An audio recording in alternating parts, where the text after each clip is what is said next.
welcome to Spotlight on Middle Country.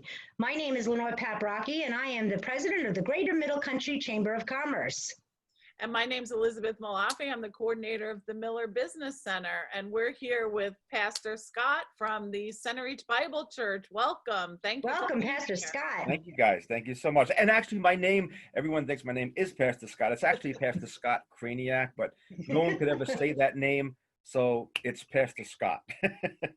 Gotcha. Okay. Well, Pastor Scott, I know it's probably a very long story, but somehow or another, can you try to condense how you got to where you are and at Centereach Bible Church now? I know that you have, everybody has their story. So can you tell your story in a short synopsis? It's a hard story. I actually never got far in life. I actually went to the elementary school right across the street, North Coleman. Wow. Okay, and it's interesting that the church that I pastor is right across the street from where I went to school, and grew up in Centereach, Newfield High School, class of '81. Did everything that everyone did. Was planning on being, this is true story, heavy metal drummer. Okay, had long hair like you, Lenore, back in the day, longer than yours. And you know what? Looking for, what do they call? Looking for love in all the wrong places. And long story, God found me, and if anybody would have told me I would have ended up being, a Christian or a God person, I would have said no way. And if they ever would have told me I was going to be a pastor, I would have said impossible. But Wow. God has a sense of humor, and here I am all these years later. Well, they do say God. It is written in the Bible that God picks the most unlikely people to be His warriors. Yes. But I think it's interesting that, the fact that you wanted to be in a heavy metal band, had the long hair, is hysterical. And I think a lot of people here are probably learning that about you. But you've kind of kept that, that edginess with the Riverhead Raceway. I think you had mentioned this before we started.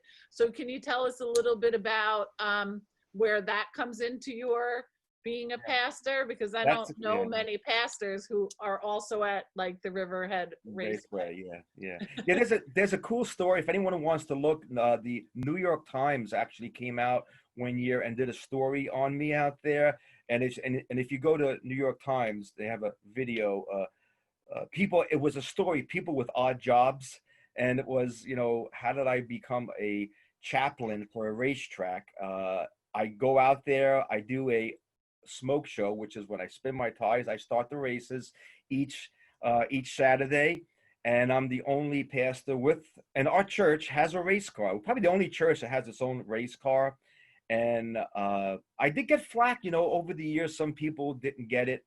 I don't understand what you're doing with race cars, but you know what? God has a way of taking the passions that we have, and if you intertwine them with doing His work, it's a win-win. Absolutely. I always love cars, fast cars.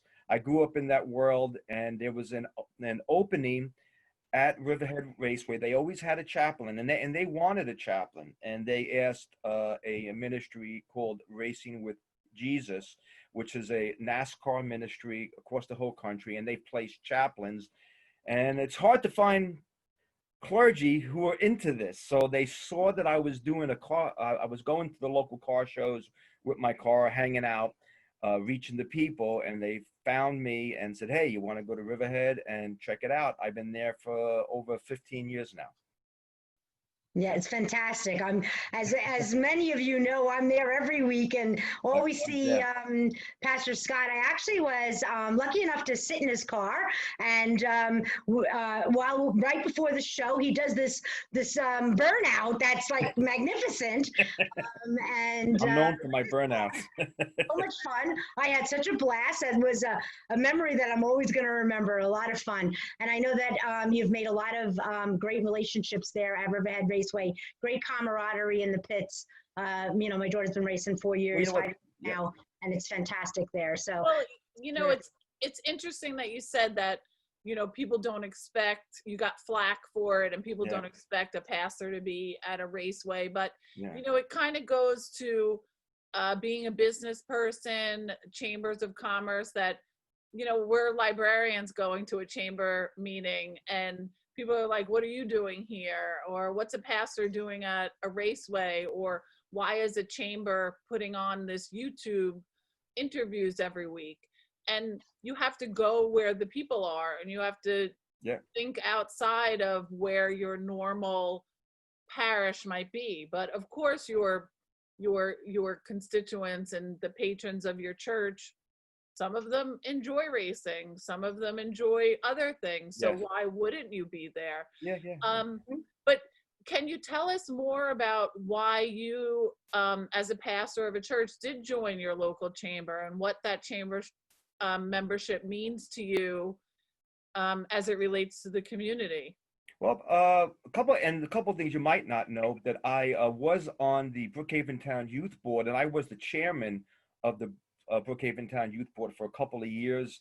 There was a time when I was really involved. I was in, the Civic Association, the chamber, a lot of different things. And it was always, I want to get out there, into the community. I love children. I love, we really are youth-oriented youth groups. And I loved when I was with the Brookhaven Youth Bureau, I ran and organized and oversaw a lot of the programs that the town would put out. And it was important to get, into the communities. People know that we're not just this religious institution, that we are, the term today, giving back to the community, a place for the kids to go.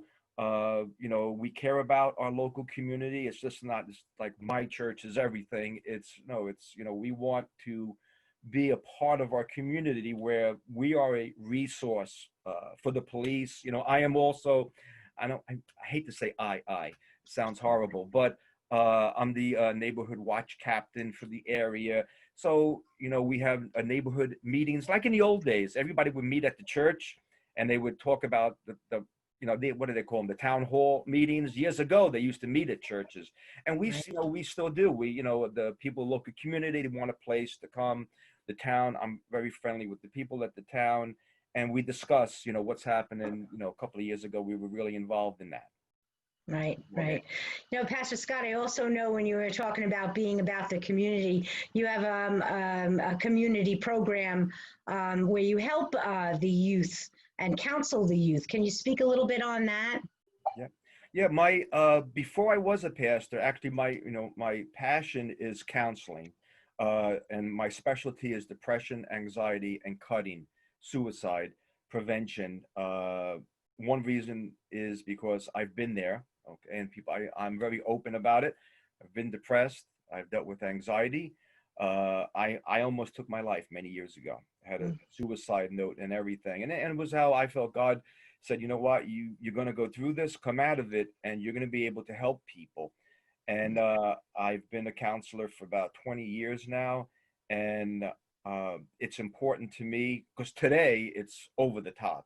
I mean, before COVID, it was bad. And now my practice, I was just talking to my receptionist that we have to cut back because the counseling is just over the top. And especially if people had anxiety before this and depression, well, you could just throw gasoline on the fire.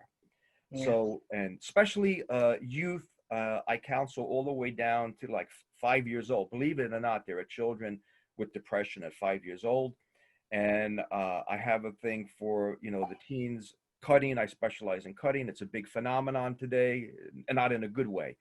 So we have a 24/7 hotline. People can reach me. And I have a good network. I have some friends who are associates. I work with a psychiatrist and a therapist that we tag team match. And even if, medication is needed, I can't prescribe it, but I do the counseling and I work in unison with psychiatrists and other therapists.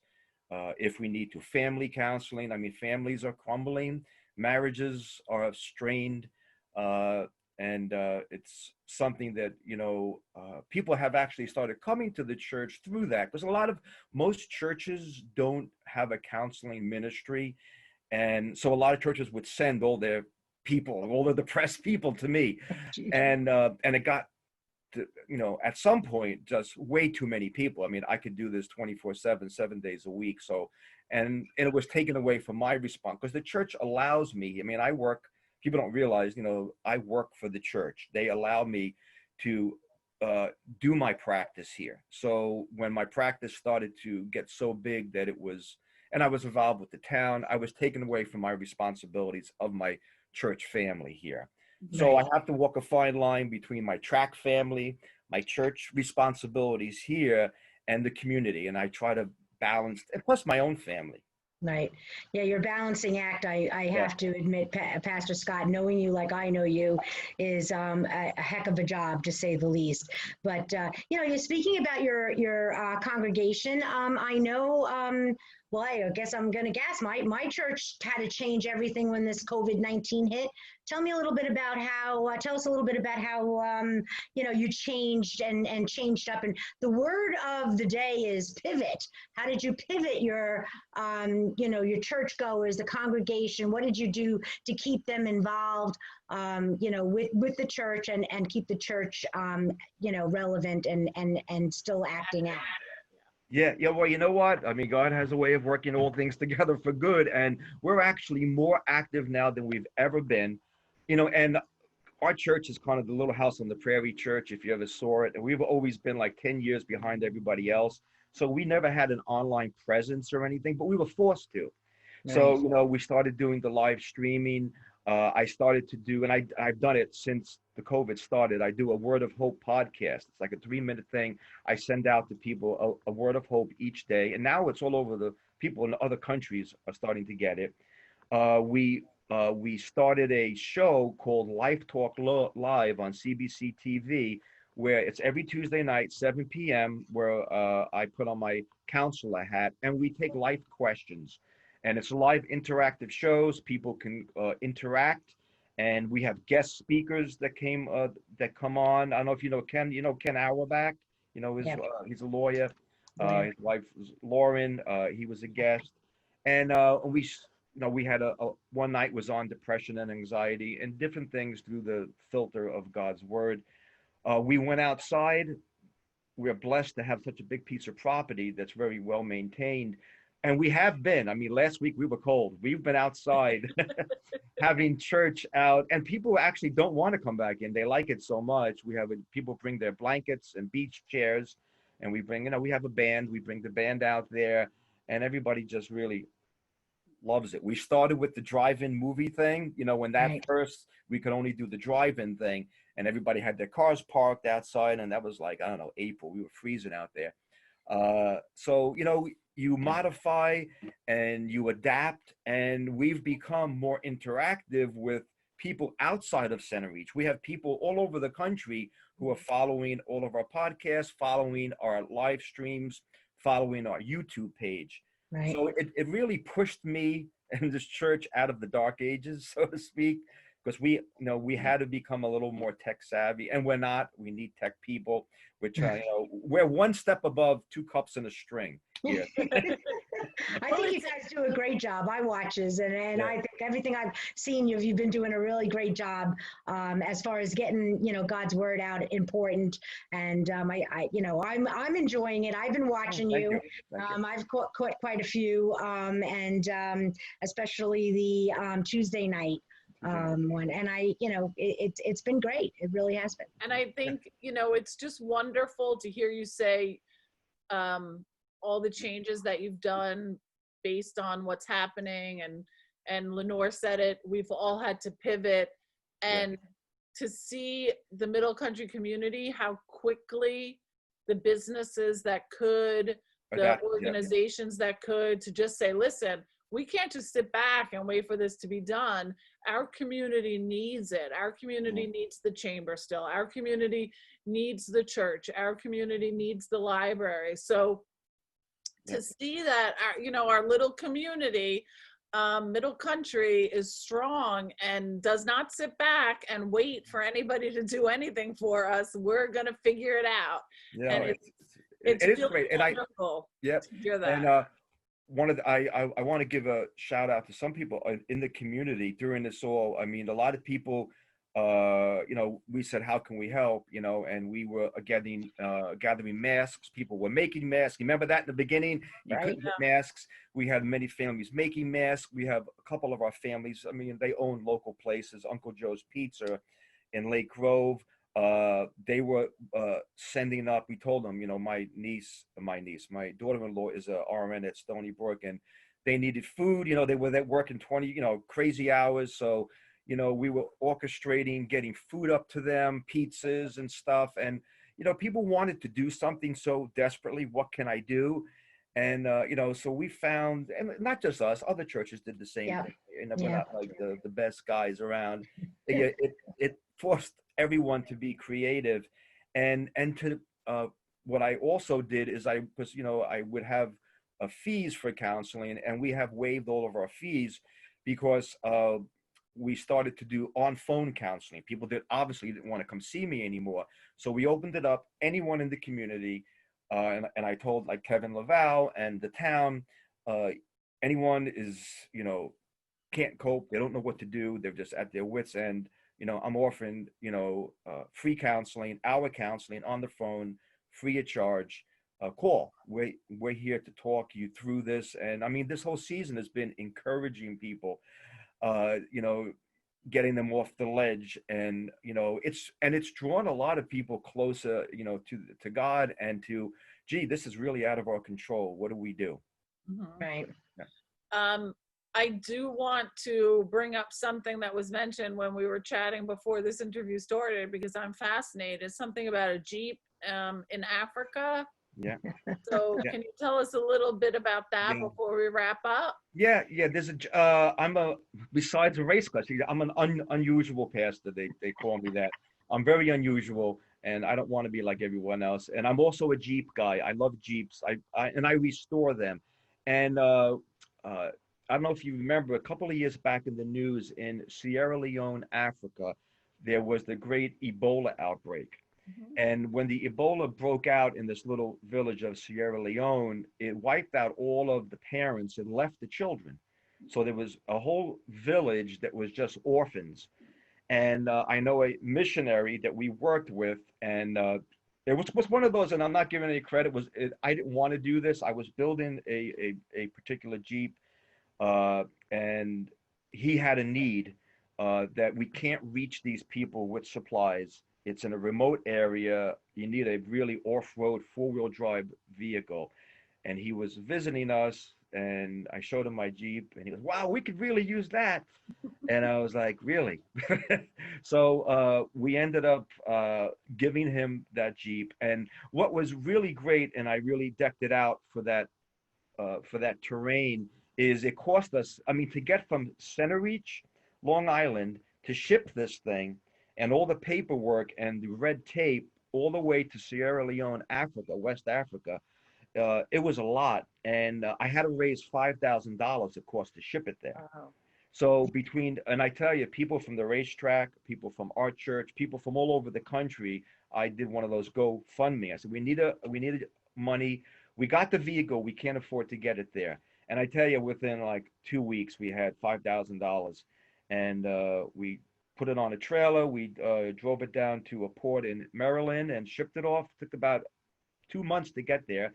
And Wow. it's now there, and I have many pictures of the children. When the Jeep comes, the Jeep has a name. It's called Isaac, the Jeep. We call him Isaac. And I was actually thinking about writing a children's story about Isaac the Jeep, who comes to save the day, because the kids would all run around the Jeep when it would come, because supplies were coming. So Right. that's the Jeep story. Right. Love it. That's Great story. It's a That's great great. story. Yeah. So Pastor Scott, we really appreciate your time today. I know that there's so many other things that we could really talk about, because you are just such a well-rounded, fellow, and we could go on forever. So I think we'll have to schedule another one of these later down the line and learn a little bit more about you. But in the meantime, appreciate all that you do for the community. We appreciate that you're always there, and you are, for people who are in need. And without hesitation, you jump on to whatever challenge may be in front of you. And it's really appreciated. And, I just want to make sure that you know that our little community, the Middle Country community, really cares about and appreciates what you do for Thank us. you. Thank you. And always remember this one last thing. Centereach Bible Church, established in 1957, non-denominational, got a big sign, all welcome. We have people of all different faiths who came, all different nationalities. We are a multicolored church. People, it's just great to see who we are here, and everyone is welcome, and there is no, religious affiliation. Right. It's just, we're a simple country, old-fashioned little church that just wants to be there and do God's work, do Christ's work for our community. Thank you so Amen to much. that. Thank you, everybody who was watching, and we appreciate it. Thanks again, Pastor Okay, Scott. thank you so much. Pastor Thanks for Scott, having thank me. you so much. We'll see everybody next time on Yeah. Spotlight on Middle Country. Bye-bye. I'll see you at the racetrack. You got it.